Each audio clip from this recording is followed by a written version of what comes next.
मणिपुर में 3 मई को हिंसा भड़की थी। उसके बाद से हजारों लोग वहां फंसे हुए थे। 10,000 लोग अभी भी फंसे हुए हैं। बिहार के कई छात्र जो हैं वहां पे विभिन्न शैक्षणिक संस्थानों में पढ़ रहे हैं, तो उन लोगों को जो है वापस सुरक्षित बिहार बुलाया गया है। बिहार सरकार अपने खर्चे पर विशेष विमान से पटना बुलाई है। ये सब वो छात्र हैं जो मणिपुर में विभिन्न शैक्षणिक संस्थानों में पढ़ते थे। हम खुद उनसे बात करेंगे। क्या नाम है आपका? नेहा सिंह।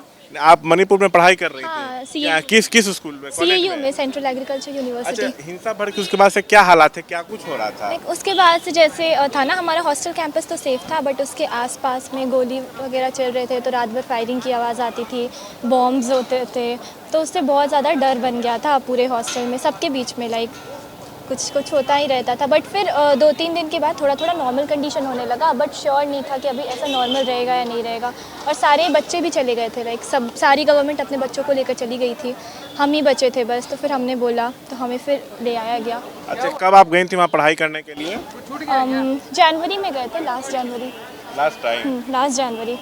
हाँ, जनवरी। अच्छा, अभी आप लोग क्या पहले एयरपोर्ट तक बस से आई हैं, उसके बाद फ्लाइट से आई हैं? कॉलेज अथॉरिटी ने एस्कॉर्ट भेजकर हमें एयरपोर्ट तक सेंड कराया था, फिर वहाँ से फ्लाइट से। दिल्ली से आ रही हैं आप लोग?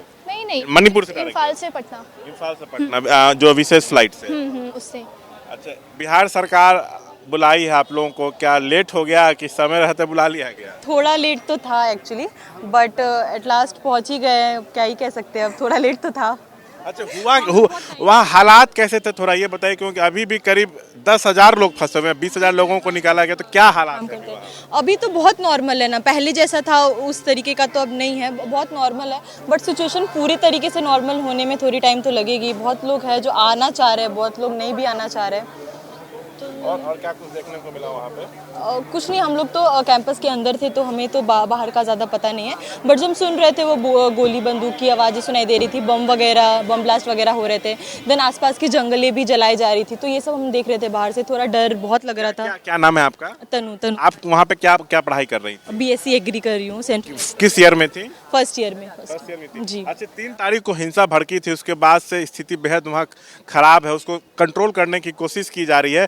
तो इस दौरान और क्या क्या परेशानियों का आप लोग को सामना करना पड़ा, कैसे दिन बीत रहा था वहाँ पे? क्योंकि सारे गवर्नमेंट तो अपने अपने बच्चे को ले जा रहे थे, तो हॉस्टल भी खाली हो रहा था। देन अगर बाहर क्राइसिस है तो खाना वगैरह भी उस तरीके से हो नहीं पाएगा, तो वो भी प्रॉब्लम था। देन मेंटली हम लोग बहुत ज़्यादा परेशान थे ऐसे सिचुएशन में, क्योंकि हमने तो कभी नहीं देखा है ऐसा, हमारे लिए बहुत न्यू था, तो इसलिए परेशानी तो बहुत हो रही थी। मेंटली एक्चुअली हम लोग बहुत ज़्यादा परेशान थे। कितने बिहारी छात्र वहाँ थे? करीब 300 बताया जा रहा है। जी, जो बाहर दूसरे कॉलेजेस में पढ़ रहे थे, तो हम लोग सब साथ में अभी आए हैं। तो अभी और भी बिहारी छात्र फंसे हुए हैं? इसका तो हमें नहीं पता है, बट जितना हमें पता था वो सब तो अभी आए हैं। और आपका क्या नाम है? सर, मेरा नाम हुआ शादाब कलीम, पूर्णिया के रहने वाला। सर, मैं वहाँ पे BSc एग्रीकल्चर 4th ईयर का स्टूडेंट हूँ। तो सर, जैसे हम लोगों का आप भी विशेष विमान से पटना है ना? सर, हम लोग भी सर अभी गवर्नमेंट की तरफ से जो इनिशिएटिव लिया गया, तो उस वजह से। लेकिन सर, ये कहेंगे कि मतलब थोड़ा लेट से हुआ, जैसे और सब स्टेट तो स्टार्टिंग में ही जैसे ही उन लोगों को न्यूज़ इन्फॉर्मेशन मिली, तो उन लोगों ने इवैक्यूएशन का प्रोसेस स्टार्ट कर दिया था। तो खैर, हम लोगों ने भी स्टार्टिंग से ट्वीट वगैरह किया, मेल वगैरह इवन कि CM ऑफिस में भी किया था, सेक्रेटरी को भी किया था, और कोई मेल नहीं आया। लेकिन फिर हमने यहाँ की लोकल मीडिया से बात करी थी खुद से, तो फिर उसने पब्लिश वगैरह किया, तो शायद उनका प्रेशर, और धीरे धीरे जब बात फैल गई तो अदर गवर्नमेंट के प्रेशर से इन्फ्लुएंस होकर के उनको ये स्टेप लेना पड़ा। बट मैं कहूँगा फाइनली कि बहुत अच्छा इंतज़ाम किया उन्होंने, और विदिन ऐसा हम लोग एक्सपेक्ट नहीं किए थे कि इतना जल्दी उन्होंने ये कर लेगा। 24 to 48 आवर्स में अच्छा फैसिलिटी हो। और अभी का जो वहाँ सिचुएशन है सर, कहीं ना कहीं थोड़ा तनावपूर्ण है। मान लेते हैं सब चीज़ everything is coming normal, but अगर थोड़ा सा भी अगर कुछ होता है तो फिर हम लोग आने के मतलब शायद वो तभी ज़्यादा परेशानी होती। अभी हम लोग थोड़ा अच्छे से आ गए गवर्नमेंट की तरफ से भी। अच्छा, ये बताइए, अभी भी क्या हिंसा जारी है वहाँ पे, या कंट्रोल किया गया? हालात क्या हैं और आप क्या कुछ देखे अपने आँख से वहाँ? सर, जैसे स्टार्टिंग में तो सबसे पहला ये लड़ाई शुरू हुई थी सीसीपुर से। सीसीपुर वहीं दूसरे मणिपुर का दूसरा डिस्ट्रिक्ट है, तो वो हिंसा धीरे धीरे अब जहाँ पे हम लोगों का इम्फाल कैपिटल सिटी है, तो वहाँ पे वो फैला, और तो वो बहुत आउट ऑफ कंट्रोल हो रहा था। तो फिर जब पारा मिलिट्री फोर्स और RF rapid action force, Assam rifles वगैरह को डिप्लॉय किया गया, तो सिचुएशन बैक टू नॉर्मल होने लगा धीरे धीरे। तो सर, अभी का प्रेजेंट सिचुएशन तो थोड़ा कंट्रोल में है, और कर्फ्यू भी धीरे धीरे रिलैक्स किया जा रहा है। लेकिन आगे का कुछ कह नहीं सकते, जैसा कि हमें इंटरनल जैसे फ्रेंड्स वगैरह लोकल वगैरह कह रहे हैं कि नहीं, ये चीज़ अभी लड़ाई लंबी चलेगी और इसका कुछ कह नहीं सकते हैं। तो गवर्नमेंट की तरफ से तो ये एश्योर किया गया जा रहा था कि no need to go, everything will be okay.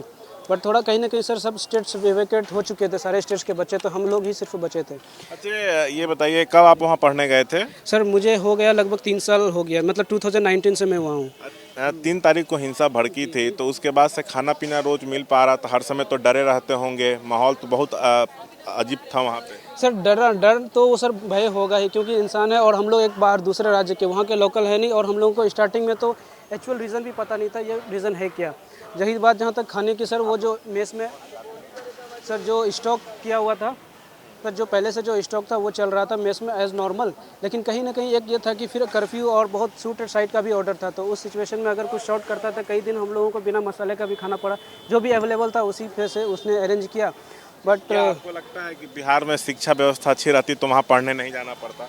Sir जैसे अभी बिहार में प्रेजेंटली एक सेंट्रल एग्रीकल्चर यूनिवर्सिटी समस्तीपुर में है, और अभी ऑल इंडिया में 3 ही है, तो मैं चाहूँगा कि और भी लगभग इतने सारे डिस्ट्रिक्ट है, और अभी के टाइम में एग्रीकल्चर को काफ़ी प्रमोट किया जा रहा है by central government as well as state government. लेकिन सर जब तक इंस्टीट्यूट आप ओपन नहीं करेंगे तो और कोई ऑप्शन नहीं है, सिर्फ एक विल रखने से क्या होगा, जब तक आप फैसिलिटी प्रोवाइड नहीं करेंगे तब तक कैसे होगा। क्या नाम है? सर मेरा नाम हुआ शादाब कलीम। अच्छा ये देखिए कुछ गार्जियंस भी हैं जो बच्चे लौट, आपकी बेटी वहाँ थी ना? अच्छा आप लोग यहाँ थे, आप लोग तो घबराए होंगे, वहाँ तो हिंसा भड़की, 60 लोग मरे। खाना पीना भी कोई नहीं खा रहा था टेंशन के मारे कि मेरा बच्चा कैसा है। वहाँ बहुत तकलीफ में थे हम लोग, बहुत तकलीफ में थे। फिर वो बोली कि नहीं मम्मा हमको ले चलिए, यहाँ ऐसे हालात सब ठीक है, पर यहाँ से हम जाना चाहते हैं, घर आना चाहते हैं वापस। तो मैं सरकार को थैंक यू बोलूँगी कि पटना में ही रहती है ना? हाँ, रामकृष्ण नगर में। कल ही निर्णय लिया गया था कि सबको सुरक्षित लाया जाएगा, लेकिन अभी भी कई छात्र फंसे हुए हैं। आप खुश नसीब हैं कि आपके बच्चे आ गए, कई छात्र अभी भी फंसे हुए हैं जिनके पेरेंट्स इंतजार कर रहे हैं। पूरे नहीं आए हैं, कुछ बाकी हैं अभी।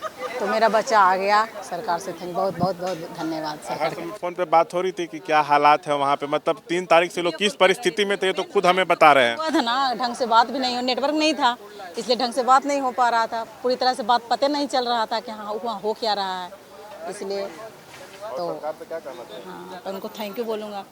तो देखिए हम पटना एयरपोर्ट पर हैं, विशेष विमान से इम्फाल से जो है मणिपुर से बिहारी छात्रों को लाया गया है। करीब 300 इनकी संख्या है, कई छात्र वापस आ चुके हैं। दरअसल 3 मई को वहाँ पे मणिपुर में हिंसा भड़की थी, मैतई और आदिवासी समाज के बीच झड़प हुआ था, जिसके बाद हिंसा भड़की।